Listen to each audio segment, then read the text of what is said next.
Michael Jackson was your Jesus. Yo.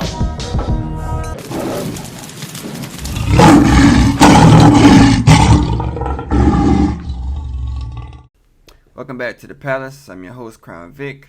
Today we're going to be looking at a few videos I saw on TikTok, and you're going to see my reaction, my commentary on those videos, so stay tuned. We're doing Signs of a Prophet or a Prophetess, level 6. This is testing. You are tested throughout your journey at each level. Remember, we did a level 1 and now we're at 6 and we're going to 8. The tests get harder as you move from glory to glory. For example, God may test you. He may test you. Okay, God may test you with lack of money. Only give you just enough for your needs. God may test your generosity. Are you stingy? If he gives you more provision, will you share? God may take away someone you love to see if you would trust him with your heart and mending it. Whatever test we go through, it will purge us of all unrighteousness that we may have and not be aware of. Okay, now here's another thing. Satan will use God's test against you to make you feel less than, to make you feel like you do not inherit the promises of God, to make you feel like that you are not who God said that you are, to make you feel like that you're not really saved. So I want you to remember that about God's testing. Now we are moving into the call of the prophet. That's level 7. See you in the next video. Alright, so I'm going to pause it right here. So ultimately, what she's talking about, when I hear her, people may think when they hear these type of videos, oh, well, who are you to say, you know, who's a prophet? That just sounds like some blasphemous stuff.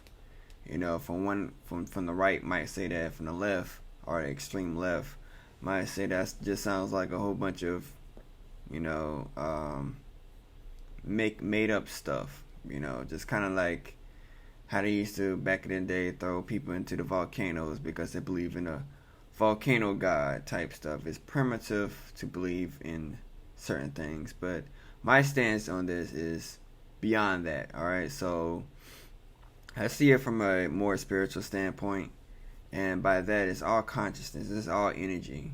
And so as you start to raise in your conscious awareness, in your frequency, so to speak, you start to see that, or begin to know that there are things beyond this world. And so you can't just eat anything that you want. You know, you see on the far left, for example, they talk about how it's freedom to do whatever you want to do, but it's always rules. There's always consequences. All right, so an extreme example of this is murder. All right, you might have the ability to murder, but if you murder someone, then the consequences are jail time, right? Not only that, but let me give you a little bit less of an extreme example. You can eat whatever you want to eat, right? You can drink whatever you want to drink, but if you always drinking alcohol, then the consequences of that will be liver failure. As you ascend and get your body right to eat what you're supposed to be eating, live how you're supposed to be living, and focusing on what you're supposed to be focusing on, that's when you start to raise your level of consciousness. And in that, you start to spread this gospel, the good news of how you feel, to other people, and therefore become a prophet in that sense. So as you start to, you know, spread the word and you ascend on a level, is you're going to be tested, right? And that's what she pretty much is talking about in that video. You're going to be tested on a lot of things, and you know, in that sense, I agree with that. So you're going to be tested by the devil. So the devil is nothing but the consciousness of mankind, the darker side, the more logical side, the limited side. The skeptical side, you know, it's the logical brain. It's the thinking mind, right? And so the thinking mind says that what is done in the past is where I'm comfortable. I'm comfortable with my past because that's something I recognize. I don't like the future and uncertainty because the future brings me anxiety. All right, but if you at a higher level, you realize that God dwells within the unknown, in the future, so to speak, which is the present moment actually. So it's always present. And if you can get present, then you can get beyond the thinking analytical mind, which is the quote unquote devil. The devil will work through other people. As they see you rising, there's something in that person that they are something in you that they see that they feel like they need to cut down. Alright, so that is kind of what I took from the video when she talks about, you know, being tested and people will come around and try to, you know, kind of dim your light, so to speak. Alright, so we're going to move on to the next video.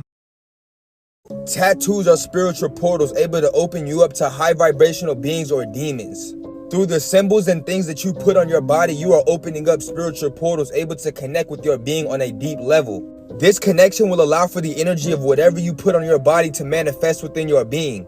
And you can see how one might use this in order to connect with people that are no longer with us and have that energy on them at all times. But just how you're able to connect yourself with loved ones that are no longer with us or higher vibrational entities and energies, you are also able to connect with demons and low vibrational entities. Now, if you're on TikTok, then you've heard about Yeet. If you've tapped in with him, then you know what he stands for and why he has this sigil on his arm. And you can go through so many songs where he talked about how after he tattooed this sigil on him, he got contacted by demons who helped him run up his life. So be mindful of the portals that you're opening up on your body. If you're gonna get tattoos, make sure that they have a spiritual meaning behind them. Tattoos are ancient but have been tainted through modernization. So tattoos, I heard this one before from someone else. An astrologer said this about tattoos. It's something about how the ink, when it aligns with your skin, the blood vessels kind of like falls in line with that. And I have two tattoos. I have a crown, and then I have the Star of David. That's a religious symbol right there, the one on my finger. The crown represents the crown chakra. So, in other words, stepping into royalty. You don't want to see yourself as a peasant because you are your mind. And by that, I'm talking about the observer of the mind, not the mind itself, the thinking mind.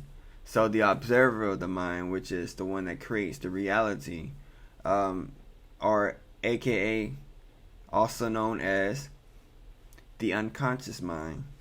So whatever you think about becomes, like, constantly become, whatever you think of frequently becomes your frequency. And so you start to program that subconscious mind. And going back to the tattoos, as the blood rushes through certain areas in a tattoo, that kind of like, it may mean something, right? I'm not going to sit up here and say that, you know, that's exactly what happens, but I wouldn't be surprised if that is what happens. Something about, once again, the blood vessels running in a certain course around the tattoos, and that all it all connects. You know, how I see spirituality is nothing but, you know, it's I wouldn't say it's nothing but psychology, but it's definitely dealing with a large percent of psychology.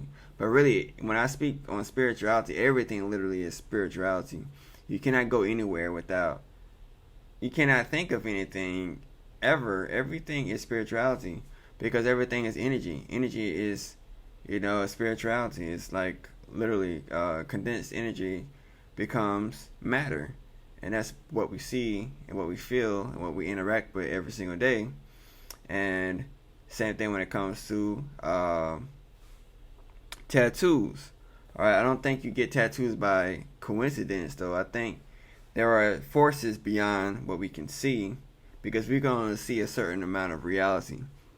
We're not able to see the true reality. We're, as the Kabbalah might say, we're being, the light, the true light that is around us is being not shielded, but it's being cloaked. I can't remember the terminology for this, but it's like a cloak, a veil. That's what they say, a veil. So it's like several veils over us that shields us, so to speak, from the true light, which we're not ready for. So a lot of the things that the energies, that's the forces of the higher realms and maybe even lower realms, some stuff that we don't see, and it does play a role in our psychological mind.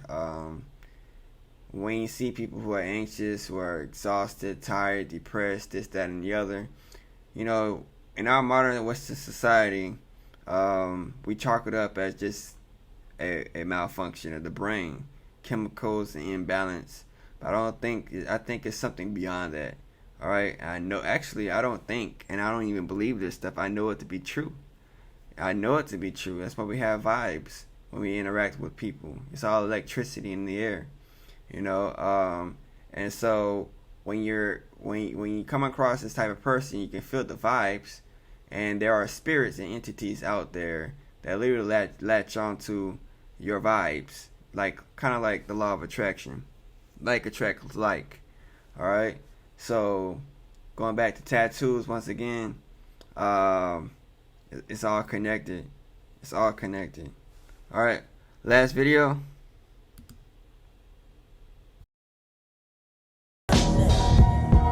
Michael Jackson was your Jesus. Yo. It's time for the extermination. Chemtrails to eliminate all of vermin hating. It ain't evil, see they gotta reduce the population and turn kids homosexual so they stop from mating. I'm the one who was sent to destroy idols with fire. Ignore me when I told the world Michael was the Messiah. Agent for hire, draped in lace and Mason's attire. St. George's flag up on my face, exposing fakes and liars. So, if he's a god, where's his legend at? It's a couple of rap niggas is selling that, yelling they went to hell and back. Saw Jesus walks, no evidence or compelling facts. Bumped his head, shit now his melon is swelling fat. Since he got the big head, he's claiming that he's celestial.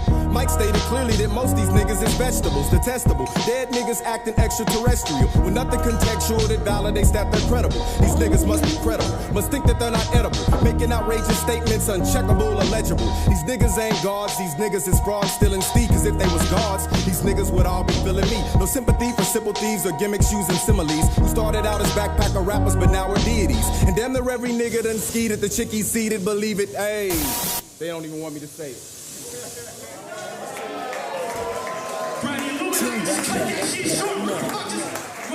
So there's a lot of stuff he said within that rap. I'm not even going to attempt to try to break it all down, but I will break down a few of the things that you said. Something about turning people into homosexuals. He also talked about deities. And now here's the thing I want to also say. I want us to be like mindful and be careful when it comes to calling out, say, the higher ups, not a higher power, but the higher ups. Anytime you start to say they are doing this to us, we are being held back, we have oppressors, they're hiding the true knowledge from us. Anytime you start to speak that way, guess what's going to happen? That's exactly what you're going to manifest. Right? You're going to manifest oppressors. You're going to manifest the ones that you're calling out. You're going to manifest exactly that reality of which you're trying to call out. It's a saying that says this. And I'm gonna paraphrase it. So I can't remember who made the quote, but they say that you stare into the abyss long enough, sooner or later the abyss stares back into you. And another quote that went with that, and once again I'm paraphrasing, you can fight monsters, but eventually you can become the monster of which you try to destroy. Careful trying to be these vigilantes. Careful trying to be these people who are trying to fight the power, because the very ones who are fighting the power become the ones in power and become just as corrupted as the ones they're fighting. So what you want to focus on ultimately is peace. You want to focus on salvation. You want to focus on bringing your people up, enriching them with knowledge and enriching them with wisdom, enriching them with understanding, because the higher power, God, consciousness, being, whatever you want to call it, the highest consciousness, the true self, whatever it is. We got so many different names for God, but ultimately it's the highest state of consciousness. It's like the supercomputer. We got AIs these days that are becoming so advanced that they are running artists out of business, right? They're not just running artists out of business. They're getting to the point where they're gonna pretty much take over everything. So these YouTube videos could be ran by AI sooner or later. We got these videos, I think they call it deep fakes, where you can actually put somebody else's face on a person, and it looks like that person's actually in that video when that person's not actually in the video. We got AIs. They're able to make entire storylines, scripts for movies type stuff. Pretty soon they'll be making the movies themselves. All you gotta do is make a description, and the AI come up with the entire Marvel movie. Alright, so think about God in that sense. God is the ultimate AI. Alright, God is if we're just components of the computer, God is the ultimate AI. So God knows how to bring you freedom. God knows how to give you salvation. God knows how to give you what you really desire, what you really want. You don't know yourself. You just egos, And I understand the concept or the idea, but that's just, to me, it's romanticized when people get up here and they just kind of, I know they got good intentions. I'm not trying to talk down on anyone. But all I'm trying to say is you got to have faith.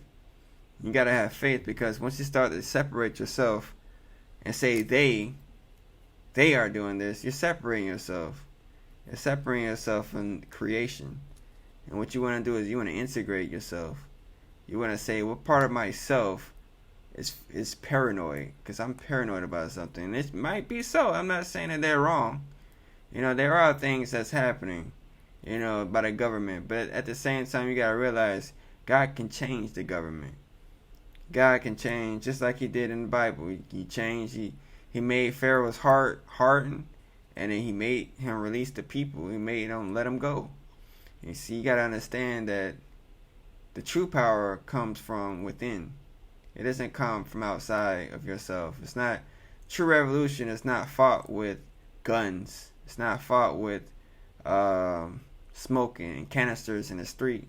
It's not fought with you screaming at people, unless, of course, that was in you to do it. So that's the higher power working through you to do that. But true revolution comes from independence. It's from planting seeds in your background, and then gardening your own food. It's coming up with your own stores, your own community that's independent from any government. That you can do whatever you want. That's true revolution. But of course, like I said, it depends on how God uses you. But you gotta call on the higher power, and then you gotta be patient. And then from there, God will send you the cues.